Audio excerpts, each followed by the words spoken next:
Igbo Igbo ekenekwa m unu cheke n'akụkụ ebe unu ya afụ right up Atiku Abubakar, unu ya afụkwa right up unu ya afụ Sowore. Kedu ihe menji esi ka m kwuo okwu anụnwa n'ụbọchị nke taata? I will be facing two angles n'okwu anụnwa. I will first of all appreciate, that is what we are supposed to do. I will first of all appreciate Sowore for lending out his voice and keeping tribalism aside and lending his voice in this thing. Keeping tribalism aside will be a different thing. Sowore lend the voice ya n'ihe na-eme. So my angle is two things they involved there. Now, ihe Sowore me ọ bụ ihe ọma? Yes. Ọ ihe ọma ka ọ ihe ọma. But gekwa na ntị unu n'ihe nji wee sị but. Ka anyị na-echefukwana, ka anyị na-echefukwana, ka anyị na-echefukwana, ka ọ da-abịakwana bịa bụlụkwana n'onwe his plans towards ndị Igbo, because anyị niile ma a very reasonable Igbo person known to today na reason very well mana Sowore alakiro ndị Igbo. Then why is he now picking interest n'okwu Mazi Nnamdi Kanu, which I will give you my own personal opinion.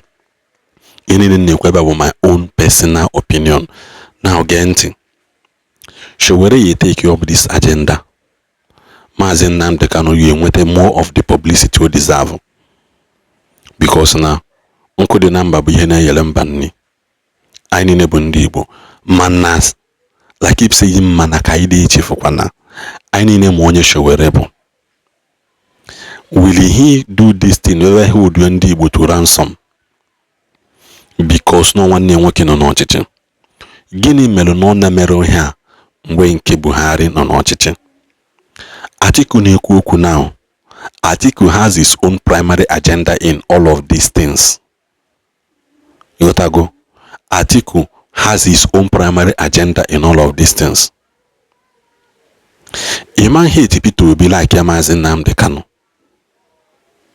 See, let me tell ourselves the truth. A man hate people to be seen in a fight for justice of Mazi Nnamdi Kanu. Ahini na bugino fumile na sunita. A man baby like yampam hate him, ma'am. Automatically, you don't mean well for me. That is the honest truth, and average Igbo man in this struggle now. In this struggle, am I trying to uplift P2B to the level of Mazi Nnamdi Kanu? No. But I'm trying to can compare two things. Atiku on his own part.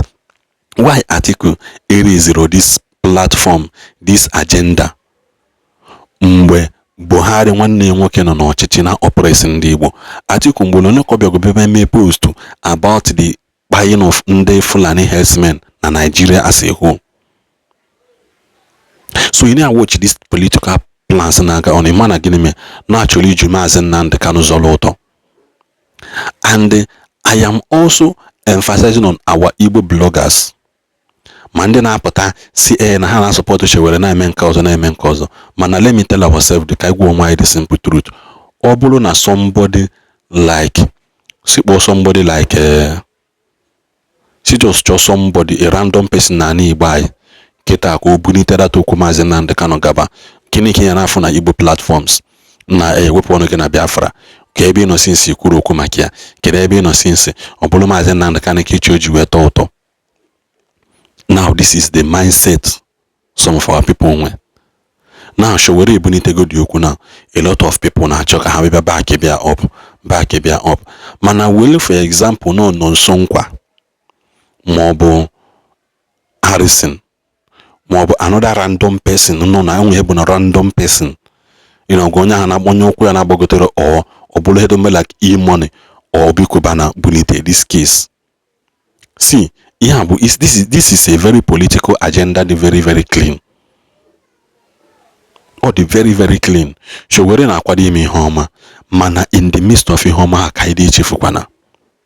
Kaide echefukwana onye Sowore bụ. History will always remind you. history will always remind you that no onye kpọ gasị bụ onye kpọ gasị.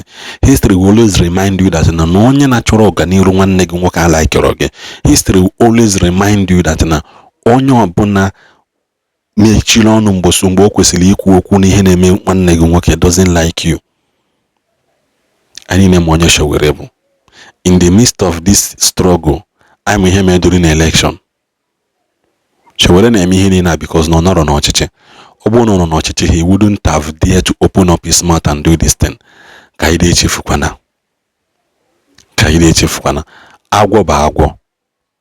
Yoruba bụ Yoruba. Hausa bụ Hausa. So in the midst of Atiku, Sowore, abata na this thing, and our people are beginning to lose their mindset. Our people are too emotional attached to something that they fail to understand. What is your motive behind it? Am I angry? No.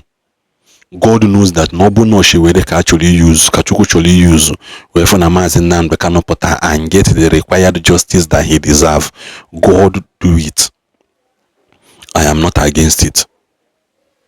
Manakaide Chefukwana. Bible says, remember ye not the former things. Remember ye not the former things. Kedi ha Ndigbo before I kwesịrị echeta that you will remind people that na melenka doesn't mean that we will forget nke imebuleme before. As an average Igbo person nọ n'ụwa, ikwe na ka ihe mee gị mgbolo na-abụ. And mụla anya saa anya, mụla anya ka azụ. Mali ihe ka ugo. Be wise as serpent. That is the only thing me could ever. Be wise as serpent. Because now Obuna Sowore choko okwu anu wanemago ka apata ba cho onya ha choko wele. I'm saying I will have to say it because that is it. It is trying to regain the trust oluzo n'aka ndị Igbo by ime nka. How many of his Yoruba counterparts no ya n'azụ? At the end of the day, Barrister Jide nya na abude na mma is a big hater of P2B and Igbo agitation. I go on the truth. He's a big hater of P2B and Igbo agitation. Which I need no one. Everybody Ndigbo 9.9 voted for P2B during the election. Does it mean that we don't love him? We love him. Man, imam besi betinywa onye Igbo no n'ime nga. Another onye Igbo wenite isi. You people fought him to make sure na ọkụ ya ka unu mee gbanyụọ ọkụ ya. With the help of individuals so nọkwa ndị Igbo anyị n'ime. Fight ya ka unu gbanyụọ ọkụ ya. Bezi bịa na-eweta ọkụ nọ n'ime ọnụ. Ọkụ nọ n'ime ọnụ na ha achapụta unu na-achọ ije wepụta ya. Sị na biko bịa nyere m aka iji wepụta ọkụ uni.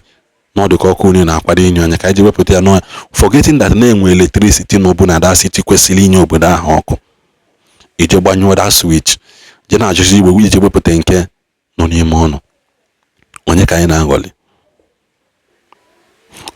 na-aghọli? Who are we deceiving? Yes, Sowore na-abịa court. Iwu sị m na si ya gwa ngị na-enele vidiyo anụmanụ isi ọ na-abịa court. Na-eme ihe niile ọ na-eme. Mana let's not forget that na agwọ bụ agwọ. Ọ na-eme ihe niile ọ na-eme. What is the motive behind it? Ọ ya eme ihe ọma na ka ndị Igbo larịa around him, but at the end of the day, agwọ ya emelili ihe o ji ebola agwọ. And ndị Igbo, let us not use emotion and sentiment for okwu, because na Atiku na Sowore pụta n'okwu anụnwa. I rather follow Sowore than follow Atiku. I rather follow Sowore jelu dị enweta ihe anyị na-achọ happy agaba alụ onwe m than follow Atiku.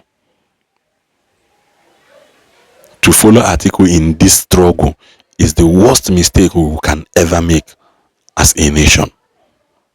Onwelenti, nolihem na-ekwu ka ọ dịkwan.